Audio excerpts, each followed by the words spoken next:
Assalamualaikum warahmatullahi wabarakatuh. Yang terhormat Bapak Julianto SHMAG selaku dosen pengampu Hukum Perikatan Islam Indonesia pada semester 4 ini. Perkenalkan, saya Fadila Intan Rahmasari NIM 192111072 dari Prodi HES 4C.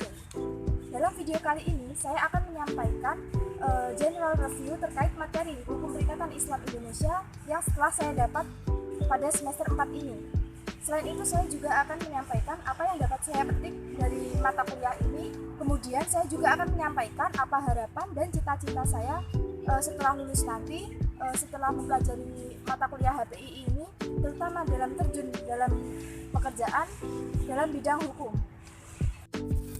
Langsung saja, pada bab 1, saya memahami mengenai orientasi umum dan materi pengertian hukum perikatan Islam, kemudian alasan diajarkan pada Fakultas Syariah, dan juga sumber-sumber hukum perikatan Islam.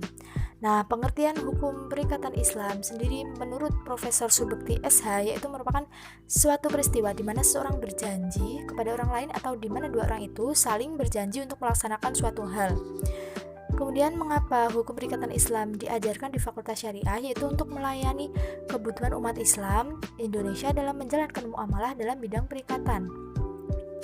Kemudian pada bab kedua, yaitu saya memahami mengenai dasar berlakunya hukum perikatan Islam di Indonesia, yaitu ada dasar filosofis, yuridis, dan sosiologis. Kemudian ada kedudukan hukum perikatan Islam dalam tata hukum Indonesia, dan juga perbandingan antara hukum perikatan Islam, hukum perikatan Barat, dan hukum perikatan adat. Kemudian pada bab ketiga, saya memahami dan mempelajari mengenai karakteristik hukum perikatan Islam, yaitu terdiri dari asas-asas hukum Islam dan asas-asas hukum perikatan Islam. Asas hukum perikatan Islam ada 7, yaitu yang pertama asas ilahiyah, asas kebebasan, asas persamaan, kemudian asas keadilan, asas kerelaan, asas kejujuran, kemudian yang terakhir yaitu asas tertulis. Kemudian pada bab 4, saya memahami mengenai pengertian, unsur, rukun, dan syarat akad. Akad sendiri merupakan kesepakatan dalam suatu perjanjian antara dua pihak atau lebih untuk melakukan dan atau tidak melakukan perbuatan hukum tertentu. Kemudian pada bab 5, saya memahami mengenai bentuk-bentuk perikatan dalam kegiatan usaha pada akad pertukaran dan akad kerjasama. Kemudian pada bab 6, saya memahami mengenai bentuk-bentuk perikatan pemberian kepercayaan seperti wadiah, arohan, wakalah, kafalah, al-ariyah, dan hiwalah. Kemudian pada bab ke-7, saya memahami mengenai penggolongan akad. Akad itu terdiri dari beberapa golongan, dilihat dari berbagai segi. Kemudian pada bab 8, saya memahami mengenai kedudukan hukum perikatan Islam dalam lembaga ekonomi syariah di Indonesia pada perbankan dan perasuransian syariah. Kemudian pada bab 9, saya memahami mengenai kedudukan hukum perikatan Islam dalam lembaga ekonomi syariah pada pasar modal, reksadana syariah, dan Badan Arbitrase Syariah Nasional atau Basyarnas. Kemudian pada bab 10, saya memahami dan mempelajari mengenai tinjauan hukum Islam terhadap transaksi bisnis modern. Yang pertama, yaitu MLM, multi level marketing, kemudian ada waralaba, dan ada e-commerce. MLM ini pada dasarnya itu boleh selagi tidak ada unsur riba, goror, doror, dan jalalah. Kemudian pada bab yang terakhir, pada bab 11, saya mempelajari mengenai tinjauan HPI terhadap transaksi bisnis modern kedua, yaitu EFT, Electronic Fund Transfer, Credit Card, dan masalah persaingan usaha, dan lain-lain sebagainya.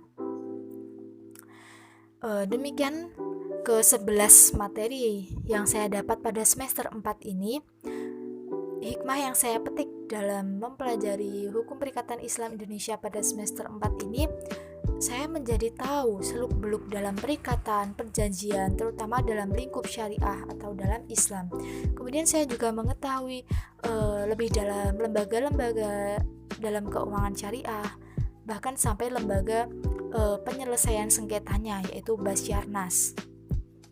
Kemudian dijelaskan secara rinci yaitu mengenai asas-asas hukum perikatannya, kemudian terdapat akad-akadnya. Semua yang menurut saya itu menjadi tambahan ilmu tersendiri bagi saya.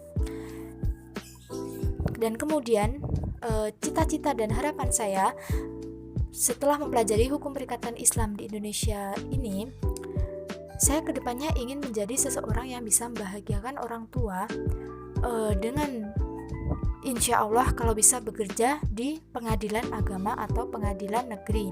Apapun jabatannya, apapun penempatannya, yang terpenting saya bisa terjun ke dalam bidang hukum dalam penyelesaian sengketa pada masyarakat, terutama sengketa-sengketa dalam agama Islam, itu mengenai ekonomi Islam atau mengenai warisan atau mengenai yang lain. Yang terpenting saya bisa terjun dalam dunia hukum, terutama menerapkan materi-materi saya, terutama dalam hukum perikatan Islam Indonesia pada semester 4 ini, dalam terjun langsung ke dunia pekerjaan.